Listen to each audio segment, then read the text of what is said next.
Hi friends, hello. This is your friend sudhakarvemagiri. మనం parts of speech కోసం మాట్లాడుకుంటున్నాం. Last వీడియోస్లో parts of speech ఇంట్రడక్షన్ అయింది. తర్వాత nouns కోసం మాట్లాడుకున్నాం.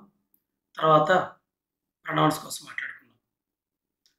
Dear friends, ఒక చిన్న రిక్వెస్ట్, మీరు ఫస్ట్ టైంగా నా ఛానల్ చూస్తున్నట్టయితే దయచేసి సబ్స్క్రైబ్ చేయమని కోరుకుంటున్నాను. అలాగే పక్కన బెల్ ఐకాన్ కానీ మీరు ప్రెస్ చేస్తే నేను రిలీజ్ చేసే ప్రతి వీడియో కూడా మీకు ఇమీడియట్గా మీకు తెలియడానికి ఛాన్స్ అయితే ఉంటుంది. సో మనకి లేట్ చేయకుండా మనం the most important topic verbs మనం డిస్కస్ చేసుకుంటూ ఉన్నాం. మరి వర్బ్స్ అనేది చాలా పెద్ద టాపిక్. లాస్ట్ వరకు వినడానికి ట్రై చేయండి. దీంట్లో మనకు తెలియని చాలా విషయాలు మనకు తెలుసుకునే ఛాన్స్ అయితే ఉంటుంది. ముఖ్యంగా గవర్నమెంట్ జాబ్ చేయాలనుకునే వాళ్ళకి, కాంపిటేటివ్ ఎగ్జామ్ రాయాలనుకునే వాళ్ళకి, అలాగే గ్రామర్ బాగా నేర్చుకోవాలి, టీచింగ్ ఫీల్డ్ ఇంకా బాగా చెప్పాలి అనుకునే వాళ్ళకి, స్టూడెంట్స్ కూడా ఈ వీడియో బాగా ఉపయోగపడుతుంది. ఒకవేళ ఇలాంటి క్వాలిటీస్ ఎవరైనా ఉంటే వాళ్ళు కూడా షేర్ చేయమని రిక్వెస్ట్ చేసుకుంటూ మరి ఇంకా లేట్ చేయకుండా మనం ఈ వీడియోని స్టార్ట్ చేద్దాం. వర్బ్, అసలు వర్బ్ అంటే ఏంటి? వర్బ్ అంటే సింపుల్గా చెప్పాలంటే పని, ఒక పని చెయ్యడం. ఓకే, ఒక యాక్షన్. మరి యాక్షన్ ఎవరు చేస్తారు, ఎలా చేస్తారు, ఎలా చేస్తే దాన్ని వర్బ్ అంటాం అనేది మనకు క్లియర్గా ఈ వీడియోలో మనం మాట్లాడుకుందాం. Verbs can be defined as words of doable activities, అంటే చేయదగిన పనులు. Doable, do plus able, doable activities అంటే మనం చేసే పనులు.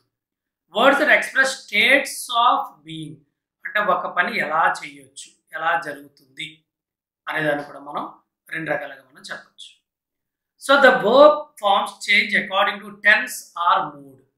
మరి ఒక వర్బ్ అనేది మనకి టెన్స్ బేస్ చేసుకున్న మనకి వర్బ్ తెలుస్తుంది, అలాగే దాని మూడ్ని బేస్ చేసుకున్న మనం చెప్పచ్చు అనమాట.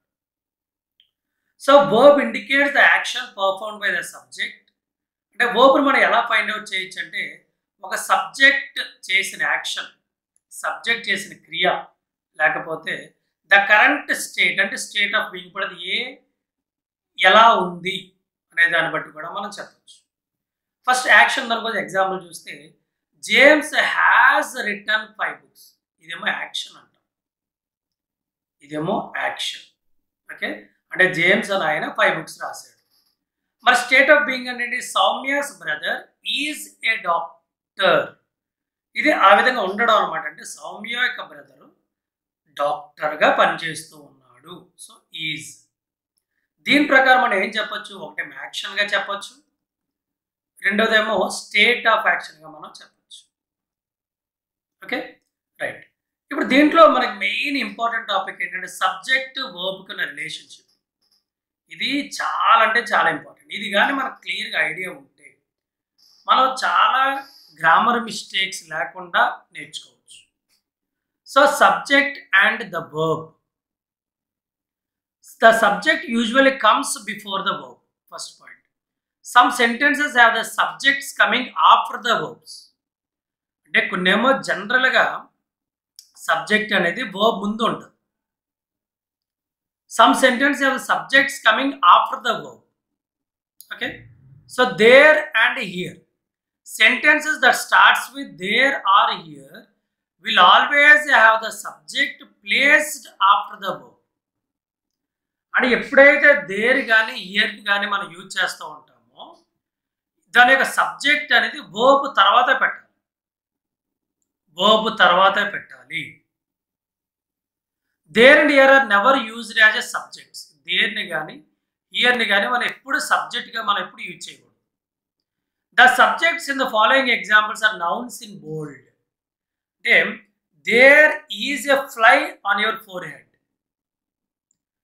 There were 3 big men seated in the next table staring at me. Here are 2,000 rupees I owe to you. Here is a reason to rejoice. Okay?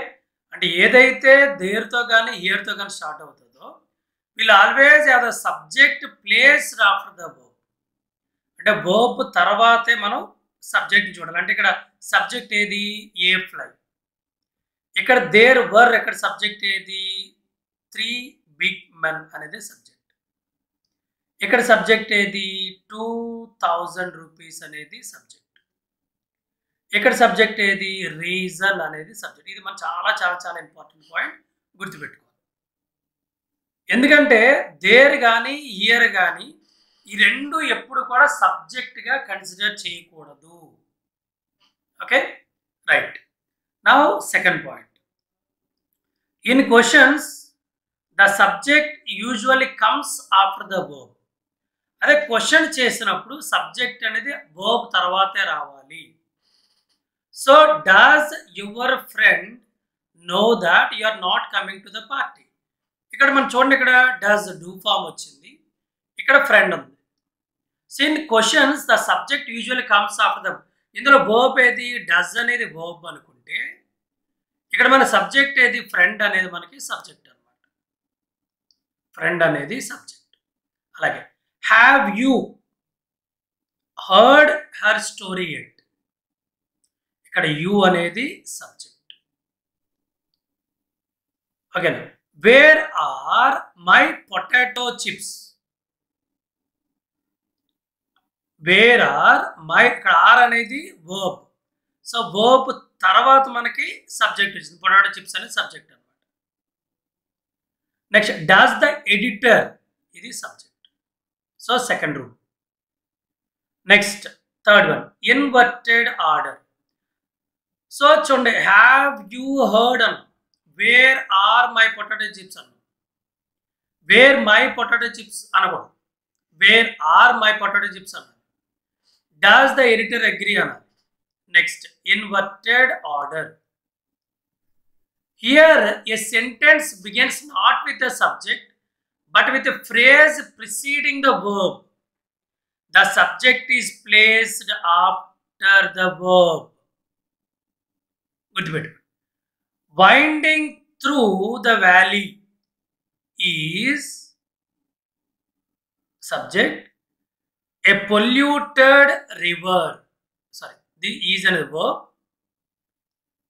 helping verb, and polluted river. Alage on top of the hill, this is a phrase preceding the verb was, and wooden shed subject. This is subject. Along the lonely stretch of beach, phrase were fishermen, were verb, fishermen subject, mending their nets. In front of the library sit verb, two stone lions subject. Okay right. ఒకసారి మూడు examples ఒకసారి revise చేద్దాం. There and here వచ్చినప్పుడు subject is placed after the verb. There and here అనేది ఎప్పుడు కూడా subject కాదు. And the subjects following examples are nouns in bold. ఓకేనా, ఇది మీకు అర్థమైంది. తర్వాత క్వశ్చన్స్లో సబ్జెక్ట్ అనేది ఎప్పుడు కూడా వర్బ్ తర్వాత వస్తుంది. ఇన్వర్టెడ్ ఆర్డర్లో ఫస్ట్ ఫ్రేజ్ వస్తుంది, ఫ్రేజ్ తర్వాత వర్బ్ తర్వాత సబ్జెక్ట్. అలాగే మనం దీంట్లో చూసుకుంటే క్వశ్చన్స్లో చూసుకుంటే ఫస్ట్ క్వశ్చన్ తర్వాత సబ్జెక్ట్. అంటే క్వశ్చన్ అంటే మోస్ట్లీ ఇక్కడ వర్బ్ ఫామ్ ఉంటుంది, హెల్పింగ్ వర్బ్ అంటాం జనరల్గా. ఓకేనా. Next action dynamic verbs. Action and dynamic verbs. అసలు యాక్షన్ వర్బ్స్ అంటే ఆల్రెడీ మనం చెప్పుకున్నాం. ఆర్ డైనమిక్ వర్బ్ అంటే ఏంటంటే, యాక్షన్ ఆర్ డైనమిక్ వర్బ్స్ అంటే అర్థం ఏంటంటే, it shows action or tells what the subject of sentence does. అంటే సబ్జెక్ట్ ఏం చేస్తుంది అనే చెప్పేదే action or dynamic verbs. Subject అనేది ఏం చేస్తుంది. సో ఏ స్టూడెంట్ ఏం చేస్తున్నాడు ఇక్కడ, టాక్స్. దీన్ని ఏమంటాం, యాక్షన్ ఆర్ డైనమిక్ వర్బ్ అంటాం. ఎవ్రీవన్, ఇక్కడ ఎవ్రీవన్ ఏం చేస్తున్నారు? Eats lunch. I can't talk right now, I am eating dinner. ఇక్కడ ఐ కాంట్ టాక్, నేను ఇప్పుడు మాట్లాడలేను. ఎందుకు అంటే I am eating dinner. Next, sorry, I am out of breath because I have, what subject is doing? Running. She is playing. So ఇక్కడ playing కానీ, running కానీ, eating కానీ, టాక్ కానీ, ఈట్స్, టాక్స్, దీని అన్ని ఏమంటారంటే యాక్షన్ ఆర్ డైనమిక్ వర్బ్స్ అంటారు. Next, ఇప్పుడు కొంచెం డెప్త్లోకి వెళ్దాం. ట్రాన్సిటివ్ వర్బ్స్ అన్నమాట. ట్రాన్సిటివ్ వర్బ్స్, అసలు ట్రాన్సిటివ్ వర్బ్స్ అంటే ఏంటి? ఫస్ట్ ఆఫ్ ఆల్ ఏంటంటే transitive verbs are comes under action verbs. ఇది మనం గుర్తుపెట్టుకోవాలి. అంటే ఇప్పుడు మనం యాక్షన్ వర్బ్స్ కోసం మనం మాట్లాడుకున్నాం. యాక్షన్ వర్బ్స్ ఇంకో పేరు ఏం పేరు ఉంది? డైనమిక్ వర్బ్స్ అని కూడా మనం ఇందాక చెప్పుకున్నాం. సో డైనమిక్ వర్బ్స్ అని కూడా ఉన్నాం. So the action verbs can be divided into two, transitive verb, intransitive verb. So transitive verb అంటే అర్థం ఏంటి అంటే the transitive verbs typically show who or what is affected by the action of the verb. So first one, who is affected by the action of the verb. అంటే verb వల్ల ఎవరికి effect జరిగింది లేకపోతే ఏం జరిగింది అనేది first point. It has a direct object. Direct object ఏముంటుంది? జనరల్గా నౌన్ కానీ ప్రొనౌన్ కానీ ఉంటుంది అనమాట. ఓకేనా? రైట్. ఫస్ట్ వన్ మనం what is a transitive verb, ఆ వర్బ్ వల్ల ఎవరికి ఏం జరిగింది అనేది మనకి ట్రాన్సిటివ్ వర్బ్. తర్వాత ఏమనుకున్నాం? ఈ ట్రాన్సిటివ్ వర్బ్ అని డైరెక్ట్ ఆబ్జెక్ట్ ఏముంటుంది? నౌన్ కానీ ప్రొనౌన్ కానీ ఉంటుంది అనమాట. So firstly a transitive verb is an action verb. That action verb అంటే డూబుల్ యాక్టివిటీ, అంటే ఏం చేస్తున్నాం, such as take, push, eat, wash, load, catch, learn, entertain, buy, adopt. Second one ఏమనుకో, it takes a direct object. ఓకేనా? So మనకు కొన్ని example చెప్పుకుంటే మీకు ఇంకా ఈజీగా అర్థమయ్యే ఛాన్సులు అయితే ఉన్నాయి.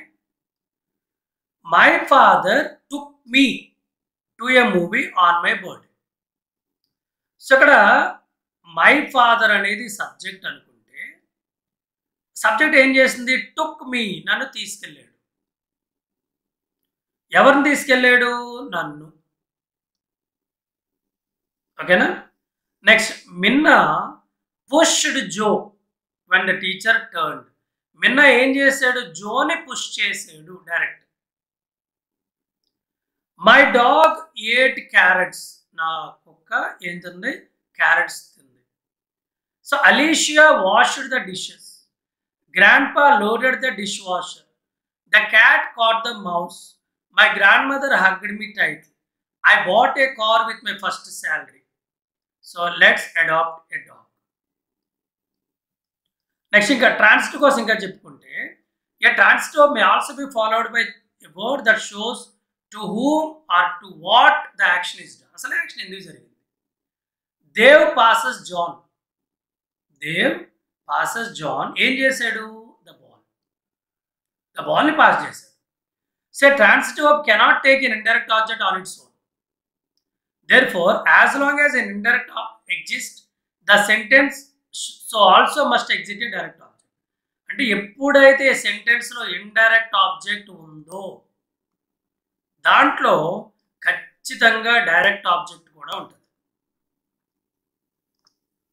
ఓకేనా? So some English transitive verbs are run, hit, give, make, play, include, postpone, hear, implement, put off, keep, etcetera. ఇప్పుడు ఇంకా కొంచెం ఇన్డెప్త్కి వెళ్దాం. Mono transitive verb. Mono transitive verb అంటే అర్థం ఏంటంటే the mono transitive verb can only take a single object, a direct object. Only single ఆబ్జెక్ట్ని తీసుకుంటుంది, at the same time direct object మాత్రమే తీసుకుంటుంది. ఇక్కడ సింపుల్ చూద్దాం. ద బెంగళూరు రాయల్ ఛాలెంజర్స్, ఇది subject. Defeated verb. Kolkata night riders, ఇది డైరెక్ట్ ఆబ్జెక్ట్. ఓకేనా? Direct object అనమాట. ఇక్కడ కోల్కతా నైట్ రైడర్స్ ఒక single direct object, at the same time it is a single object. ఇప్పుడు మార్తా, మార్తా ఏం చేసింది? డెకరేటెడ్, ఏం డెకరేట్ చేసింది? The room. ద రూమ్ అనేది ఒకటే single object plus Martha decorated direct object కదా ద రూమ్. అలాగే do you love me, love verb అయితే me. So Tanya doesn't want a new car, Bond killed the snake, do you think they will turn down my offer. Next ditransitive verb. ఇందాక మనం mono అనుకున్నాం. Mono అంటే ఏమనుకున్నాం మనం? Single object ఉంటుంది, అలాగే direct object ఉంటుందని చెప్పుకున్నాం. దేంట్లోని? Mono transitive verb. బట్ ఇక్కడ డైట్రాన్సిటివ్ అన్నాం. డై అంటే అర్థం ఏంటి? మనం ఇక్కడ మనం ఏం అర్థం చేస్తాం సింపుల్గా? సో మోనో అంటే సింగిల్ అన్నాడు కాబట్టి సింగిల్ ఆబ్జెక్ట్ అన్నాడు, లేకపోతే డైరెక్ట్ ఆబ్జెక్ట్ అన్నాడు కాబట్టి ఇక డైట్రాన్సిటివ్ అంటే is a form of transitive verb that takes both a direct and indirect object. Direct object తీసుకుంటుంది, అలాగే ఇండైరెక్ట్ ఆబ్జెక్ట్ కూడా తీసుకుంటుంది అనమాట. So some of the transitive verbs are ask, bring, buy, get, give, hand, introduce, loan, owe, pass, promise, read, small, send, show, sing, teach, tell, throw. ఇప్పుడు మనం ఒకసారి direct ఆబ్జెక్ట్లు చూద్దాం. Direct object receive the action in the sentence and answer the question who or what. Indirect ఏంటి? Receive the direct objects. చూడండి, direct object ఏమో action receive చేసుకుంటుంది, indirect object ఏమో డైరెక్ట్ ఆబ్జెక్ట్ ఏం చేస్తుందో తెలుసుకుంటుంది. అంటే ఇక్కడ మనకు సింపుల్గా ఏంటి? To whom or what, or for whom or what. ఓకేనా? సో ఇక్కడ ఒక ఎగ్జాంపుల్ చూద్దాం, మనకి ఇంకా కొంచెం క్లారిటీ మనకు వస్తుంది. Make me an offer. Make me an offer. So first direct to receive the action the sentence answer question who. So who is giving an offer? ఓకేనా? Me. Who teachers him English. So who teachers English అంటే direct object అయింది, కానీ ఇక్కడ ఏమైంది? To whom అంటే to him. ఓకేనా? మీకు అర్థమైంది ఇప్పుడు? టు హూమ్ ఇంగ్లీష్ చెప్పాలి, సో టు హిమ్. ఓకేనా? So who teachers what? Who teachers what? English. Who teachers what అంటే ఇంగ్లీష్. ఓకేనా?